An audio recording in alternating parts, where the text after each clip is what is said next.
ఝాన్సీ అయితే స్వర ఇచ్చిన బొమ్మనైతే పగలగొడుతుంది. దాంతో అక్కడికి ఉన్న బాబీ అలాగే అభి వాళ్ళిద్దరూ షాక్ అవుతారు. ఇక ఝాన్సీ అయితే ఆ బాబీతో ఇలా అంటూ ఉంటుంది. బాబీ, మీ అమ్మాయి మేడం ఇచ్చిన బొమ్మ పగిలిందని నువ్వేమైనా బాధపడుతున్నావా అని చెప్పి అడుగుతుంది. దాంతో బాబీ అయితే లేదు జాను, లేదు, నేనేమీ బాధపడటం లేదు. ఆ బొమ్మకి ఏమైతే నాకెందుకు, అమ్మాయి మేడమే ఒక చీటరు, ఇంకా ఆ బొమ్మ నాకెందుకు అవసరం లేదు, అది పోయినా నాకు అనవసరం అని చెప్పి అంటూ ఉంటాడు. అది వినగానే ఝాన్సీ అభి చాలా హ్యాపీగా ఫీల్ అవుతారు. ఇక బాబీ ఇలా అంటూ ఉంటాడు.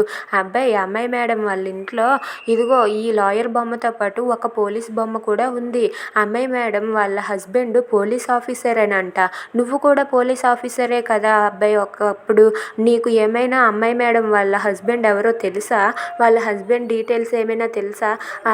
తెలిస్తే ఒకసారి చెప్పవా?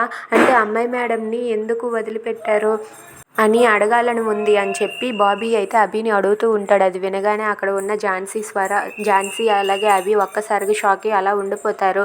ఇక ఝాన్సీ అయితే బాబీ, నీకు స్కూల్కి టైం అవుతుంది, పద, ఈ విషయాలన్నీ తర్వాత మాట్లాడదామని చెప్పి ఝాన్సీ బాబీని తీసుకువెళ్ళిపోతుంది. Please subscribe.